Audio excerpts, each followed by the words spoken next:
আজকে বানাবো বাসন্তী পোলাও, সবার পছন্দের একটা খাবার। এই বাসন্তী পোলাওয়ের সাথে থাকবে মাটন কষা। বাসন্তী পোলাওয়ের জন্য গোবিন্দভোগ চাল আছে। আমি কিভাবে রান্না করি আপনারা দেখতে থাকুন, সাথে থাকুন।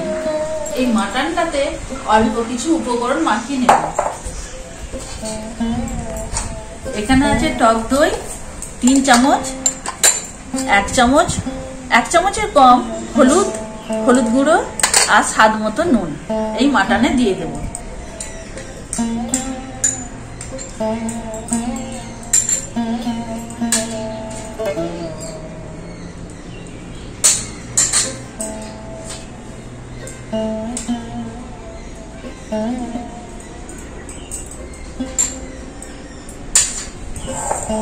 ভালো করে মেখে নেব।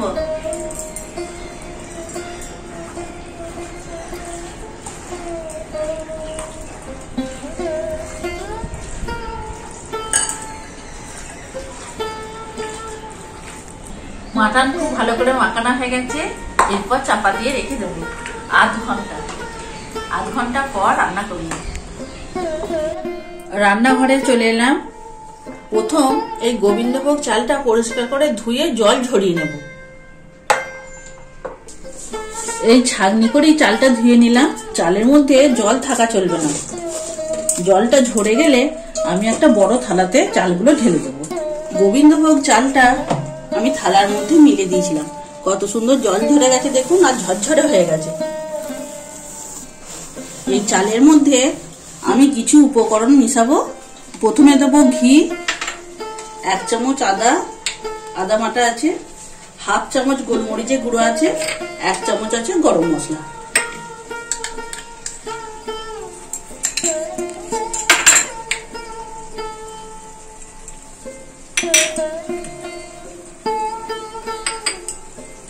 আর এই গরম মশলাটা গুঁড়ো। আর দেবো 1 চামচ হলুদের গুঁড়ো। ভালো করে মাখিয়ে নেব।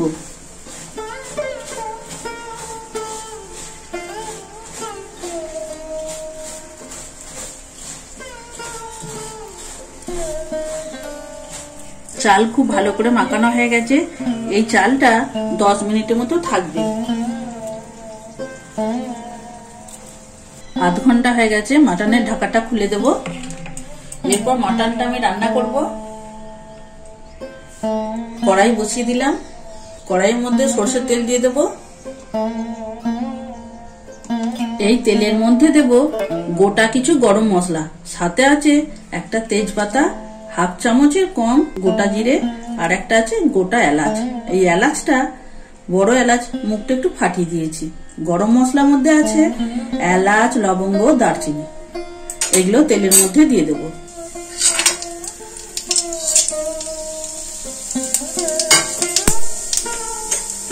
হালকা আঁচে ভেজে নেব।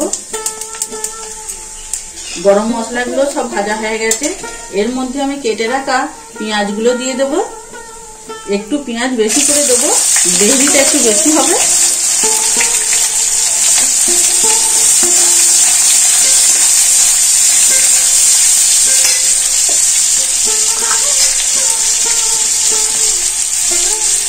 এই মাটনে আমার নুন দেওয়া আছে, আমি অল্প করে নুন দেব।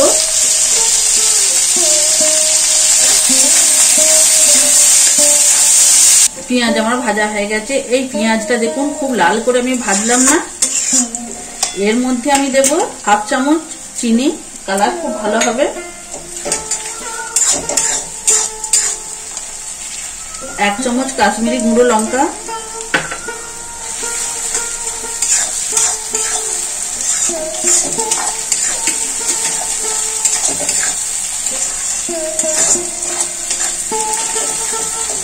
দেড় চামচের মতো রসুন বাটা আছে, দিয়ে দেব।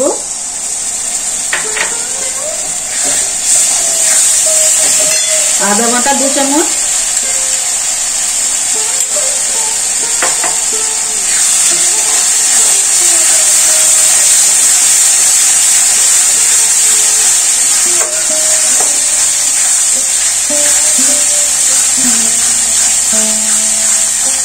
এই আদা রসুনের কাঁচা গন্ধ চলে গেছে।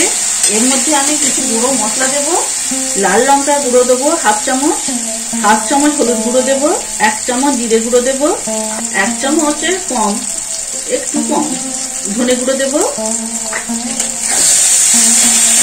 এই মশলার মধ্যে অল্প করে আমি একটু জল দেবো।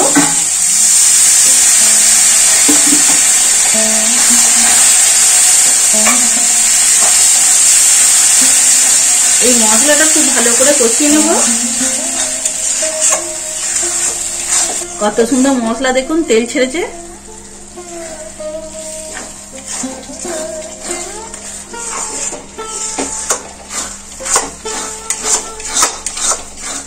এর মধ্যে আমি মাটনটা দিয়ে দেব।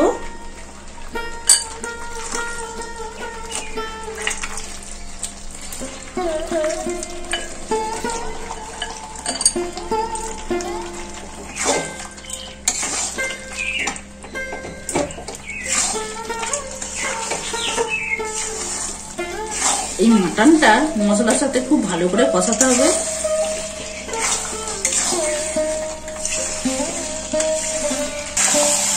এই মাটনটা অল্প করে কষানো হলো, এখন একটু কষাবো। এই মাটনের মধ্যে দেবো একটা টমেটো। এরপর মাটনটা আমি চাপা দিয়ে দিয়ে কষাবো। আঁচটা একটু কম করে দেব।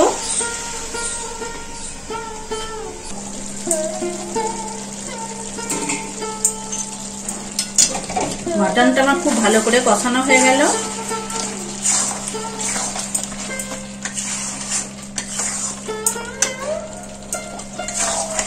এই মাটনের মধ্যে আমি দেব 1 বাটি গরম জল।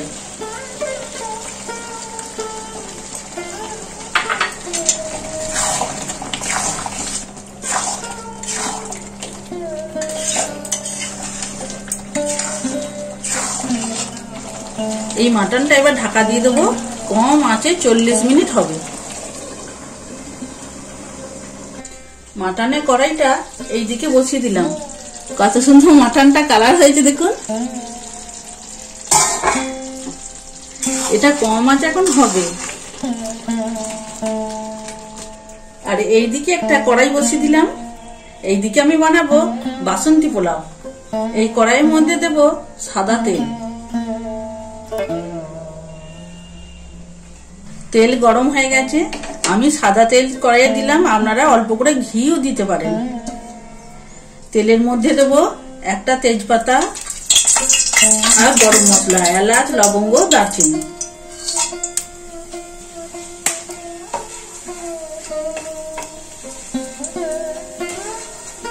ফোড়নগুলো সব ভাজা হয়ে গেছে। এর মধ্যে আমি কাজুটা দিয়ে দেব। এই কাজুটা হালকা আঁচে ভেজে নেব।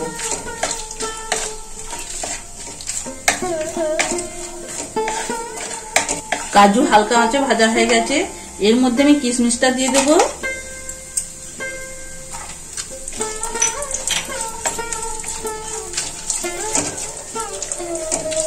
সব উপকরণ আমার ভাজা হয়ে গেল। এর মধ্যে দেব গোবিন্দভোগ চালটা।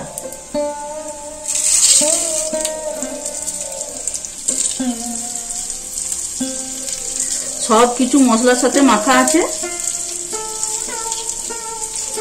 চালগুলো কড়াইয়ের মধ্যে সব ঢালা হয়ে গেল। হালকা আঁচে ভালো করে ভাজতে হবে। এই গোবিন্দভোগ চালটা হালকা আঁচে ভেজে নিলাম। খুব সুন্দর গন্ধ ছড়িয়েছে।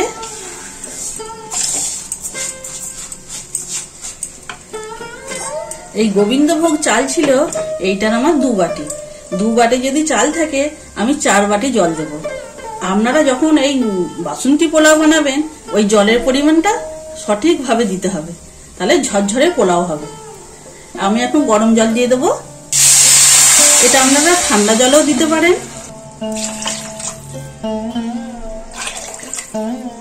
এই 4 বাটি জল আমার হয়ে গেল।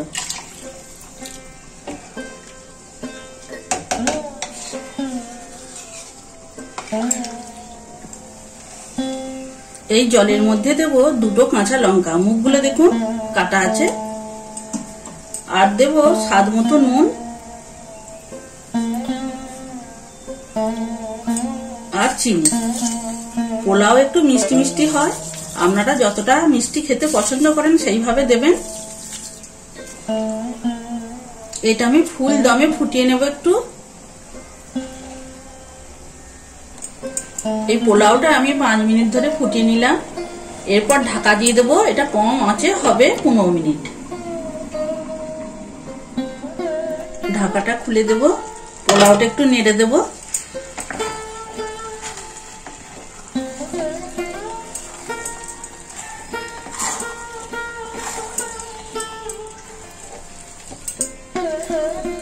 আর অল্প একটু হলেই হয়ে যাবে। এটা এখন কম আঁচে বসানো থাকবে। 15 মিনিট কম আঁচে হয়ে গেল পোলাওটা। গ্যাস অফ করে দেব। এটা ঠান্ডা হলেই ঝরঝরে হয়ে যাবে। কত সুন্দর হয়েছে দেখুন।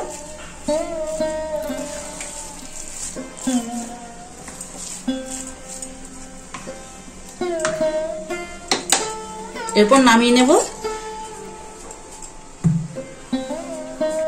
বাসন্তী পোলাওয়ের কালার দেখুন। বাসন্তী পোলাও যেমন দেখতেও সুন্দর হয়েছে আর কত সুন্দর ঝরঝরে হয়েছে দেখুন। এই দেখুন, হাতাতে লেগে যাচ্ছে না। সঠিক পরিমাণ আর সঠিক ভাবে যদি বানান এত সুন্দর পোলাও হবে না। মাটনের ঢাকাটা খুলে দেব।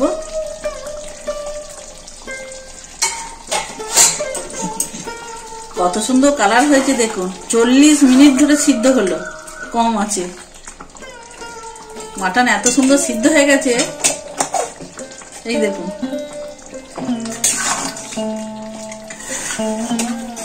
আমি একটু গ্রেভি রাখলাম।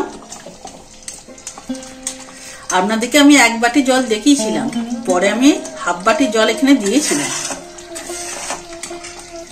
এই মাটনের মধ্যে দেব ধনেপাতা। এই ধনেপাতা যদি আপনাদের ভালো লাগে একটু দেবেন।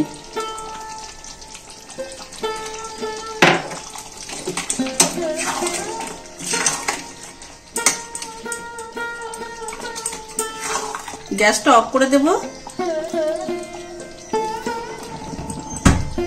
1 চামচ দেব গরম মশলা।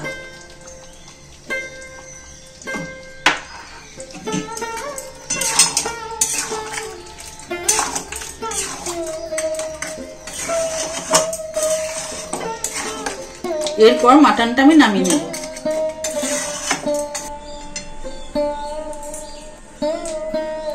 এই কড়াইয়ের মধ্যেই আমার এখন থাকবে।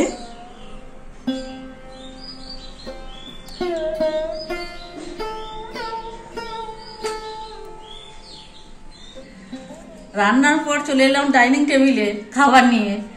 নমস্কার, আবার মৃদুলার সংসারে নতুন রেসিপি নিয়ে আপনাদের সামনে হাজির হয়ে গেছি।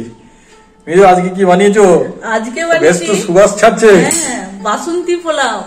কালার হয়েছে কত সুন্দর কালার হয়েছে দেখুন। বাসন্তী পোলাও, তার সঙ্গে মাটন আনিয়েছো আমাকে। মাটন কষা করে দিয়েছো, ঠিক আছে। একটু রায়তা দিয়েছো? হ্যাঁ, রায়তা দিয়েছি। ঠিক আছে, দেখি বাসন্তী পোলাওয়ের যা সুবাস ছাড়ছে। হ্যাঁ, দারুণ একদম। আর কি ঝুরঝুরে হয়েছে। আগে তো খাও না, স্বাদটা দেখি আগে, নাকি বলো? হ্যাঁ,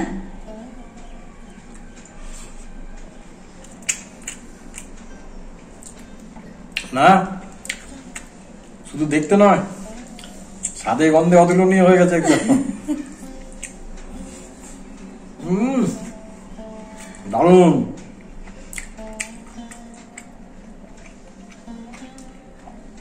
আর মাটনের যা তুমি কালার করেছো, মাটন কষা,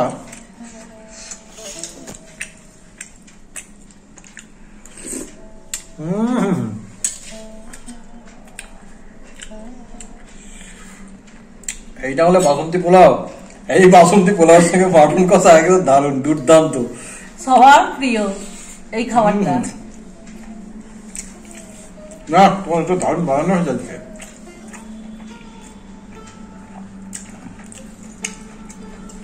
ওরে বাবা, দুর্দান্ত সিদ্ধ হয়েছে তো। সিদ্ধ হয়েছে? হয়ে এই দেখো একদম ছেড়ে যাচ্ছে। কড়াইতে বানালে না প্রেসারে?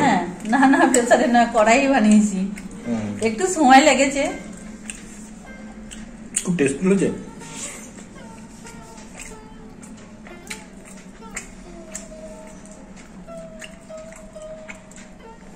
এই যে পোলাওটা যেটা হয়েছে না ঝুরঝুরে, আমি রন্ধনপটু নই, মোটামুটি খেয়ে বলতে পারি ভোজন রসিক যাকে বলে। তবে এইরকম একটা রন্ধন পরিবেশের কাছাকাছি থাকি তো, সেই জন্য বলছি এই যে পোলাও যেগুলো বানানো হয় না, এখানে জলের পরিমাণটা ঠিকঠাক দিতে পারেন। সবসময় আমি বলি ওই কথাটাই, যে পরিমাণ আর পরিমাপ যদি ঠিক থাকে সব জিনিসই ভালো হবে। তার কারণ কি বলুন দেখি, দেখুন সিদ্ধ হয়ে গেছে, একদম দাঁতে লাগছে না, অথচ গায়ে গায়ে লেগে যায় না। জল যদি কম দেওয়া হয় তাহলে ড্রাই হয়ে যায়, আপনারা জানেন, খেতে ভালো লাগবে না। আবার যদি বেশি জল হয়ে যায়, বেশি সিদ্ধ হলে কিন্তু গায়ে গায়ে ধরে যাবে, ঘেঁটে যাবে। হ্যাঁ, ওই জন্য খুব সতর্ক হতে হয় জল দেওয়াটার ব্যাপার। এই রেসিপি নিশ্চয়ই দেখিয়েছে, আপনারা দেখবেন একটু। মোদ্দা কথা খেতে কিন্তু দারুণ হয়েছে।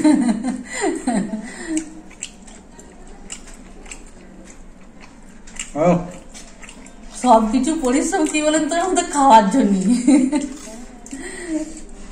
না, তবে যেমন তেমন হলে তো হবে না, তাই না?